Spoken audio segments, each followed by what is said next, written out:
Thumbnail. Days ago, I was contacted by a fantastic YouTuber who sadly had her channel demonetized.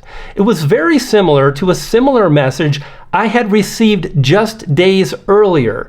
That's two YouTubers who publish fantastic content who had their channels demonetized. I wanted to bring you up to speed so you're aware. You can move forward accordingly. If you're striving to make it happen, you want to be aware of how YouTube is really measuring the performance and content validity of the channels they let into the partner program.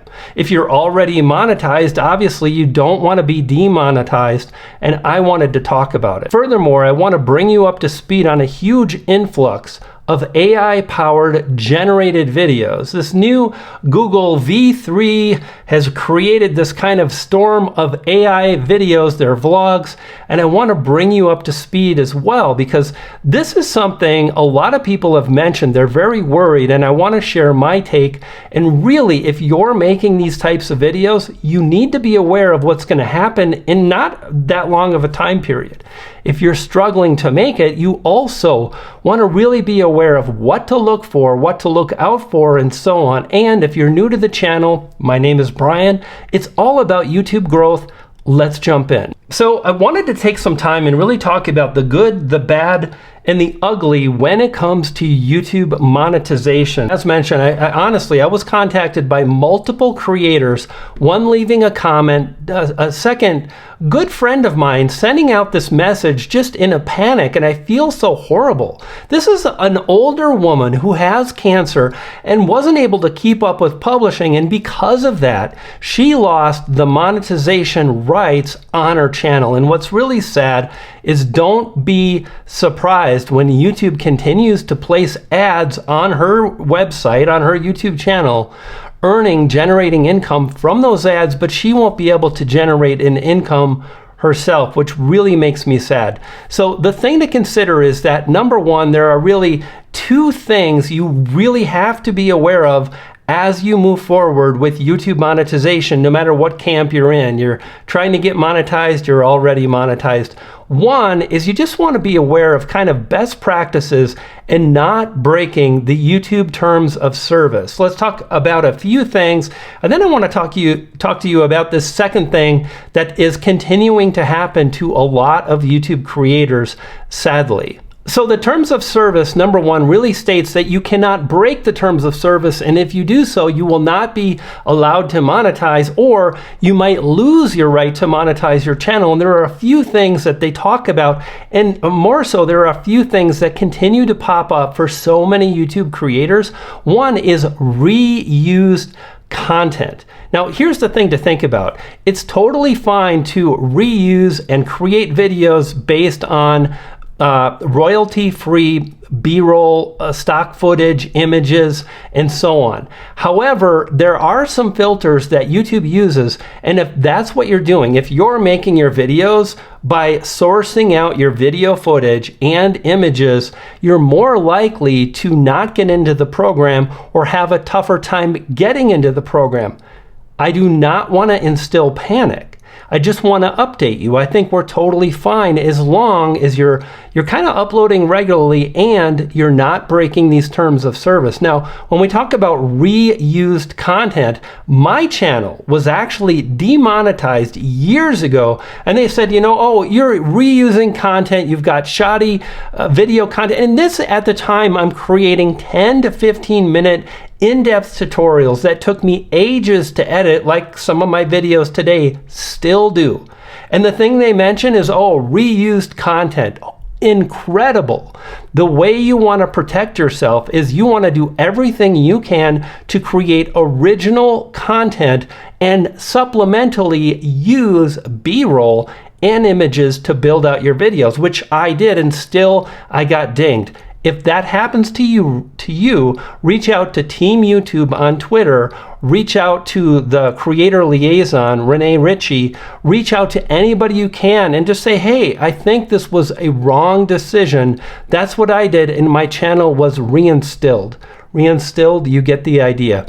YouTube, please is there a way that we can like train the bots in a better way not to demonetize channels that are using stock footage from maybe Storyblocks or a similar site, and they're able to move forward and not go through the process that I did? Horrible. Another thing you want to be aware of is swearing. It's okay, I think, now and then to swear. In fact, I've kind of opened the door to that a little bit, and that's kind of how I am in person, and now and then I swear, but rarely. And I don't do it over the top. And I think if you do that, it starts to lose some of the punctuation, some of your ability to really create a message that is triggering, that grabs people's attention, and so on. So furthermore, if you want to work with brands, then the more you swear and the more you create a message that's just pushing the limits of what's family friendly, the more likely you're not going to work with brands that are going to pay you the money that you desire.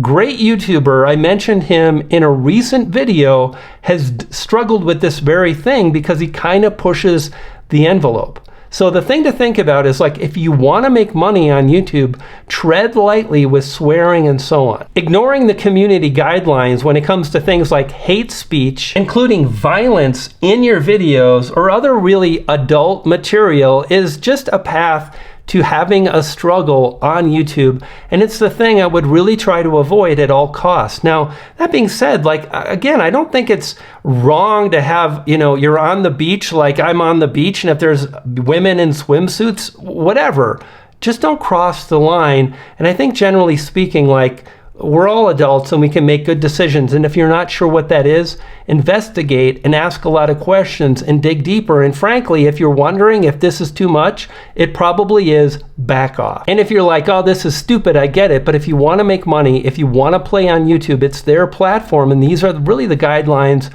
that I would suggest. Another thing you don't want to do is re-upload videos. Don't do that. Now, there's nothing wrong with remaking a video, and I've done it many times with incredible success.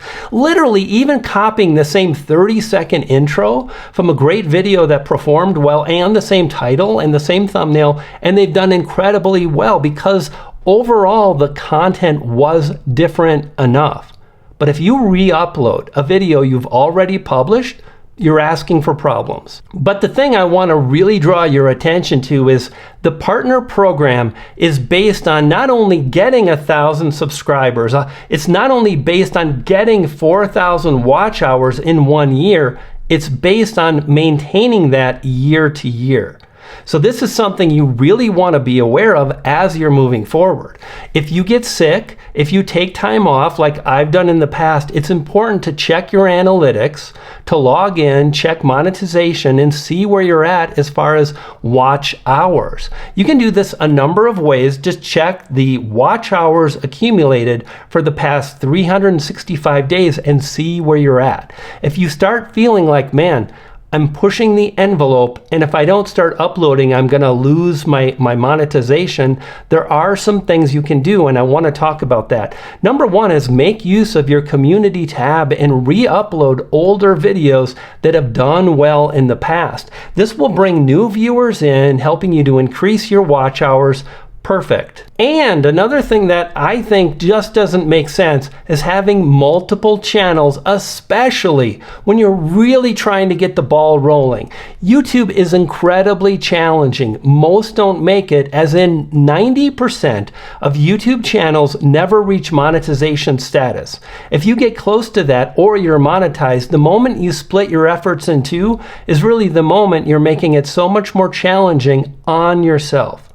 Don't do that. But I think the most powerful thing you can do to ensure this doesn't happen to you is to really leverage the power of what I like to call stripped down, simple videos, just like this one. Now, notice I'm incorporating B-roll into my video a little bit because I've mastered the art of editing simple videos with simple B-roll, and it's not too hard for me, and it's really rewarding.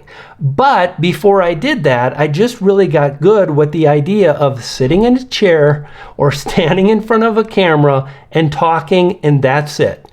Now, the more you do this, the more you can upload really simple videos in about a 1 hour period, from idea to the videos published 1 hour. Now, that might sound like that's impossible, but if you haven't really tried to do it, well, then you might be surprised. I think the moment you just move forward, striving to upload a lot of simple videos, you'll find that you can really create rhythm and flow with your publishing, and you'll win. Another thing to do is refresh top performing videos. There's nothing wrong with going back to a video that did really well 6, 9 months, 12 months ago and making the new version. In fact, as mentioned, I've done this multiple times, and it's smart because it ensures you're making a video that has done well in the past. Another way to do this is just to look at other channels that have published great videos that have done well in terms of views and to make your version of that. Let's talk a little bit about AI generated vlogs based on the new Google V3. Have you seen these, like Bigfoot, a day in the life vlog, or the Yeti day in the life vlog, or YouTubers, virtual YouTubers react and just insane stunts and skits, and they're funny, and it just really highlights where we're heading. And I've seen this coming now for well over a year. Good news and bad news. This is a great way to create something that's fun and engaging, and you don't have to be an AI creator to make these kind of videos. You can really incorporate some of this in your own videos, and you can create great B-roll yourself. Now, if you're creating these types of videos, I want to let you know that I think these are going to be a thing of the past very soon. Currently, they're driving insane views because they're novelty, they're new, and they're based on the new AI, and people are curious. But there's no authenticity. There's no ongoing story that brings viewers back to a channel other than the novelty. I guarantee it's going to wear off. I guarantee more and more YouTubers will make these kind of videos. A lot will have a hard time getting monetized because there's no real heart to the content they create. If you're going to do this kind of thing, I would say create your own videos and really try to figure out something that makes your videos unique. And if your videos use AI voice and AI video, then it's really hard to create something that's different from other people beyond the big idea. And that's the thing I would encourage you to focus on. Really creating something that is different in a very big way. It's not enough to create funny AI generated videos.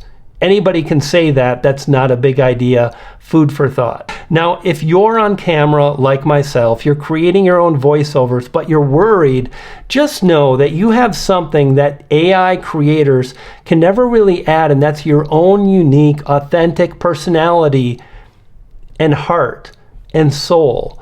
And YouTube, or I should say AI, really can't inject that into the videos. It's really hard to create an ongoing storyline unless you really think it through and you plan it. But the moment we create our own videos with our own footage and so on is the moment we really humanize the process. And I think generally speaking, people want to connect with other people.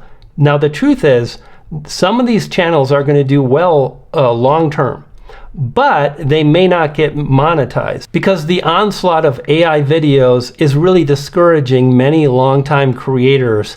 Hang in there. Your time is coming. People are going to get tired of this, I promise you. And check out this video on the screen now that goes really in depth on the new YouTube and how to win. I'll see you on the next video. You dig?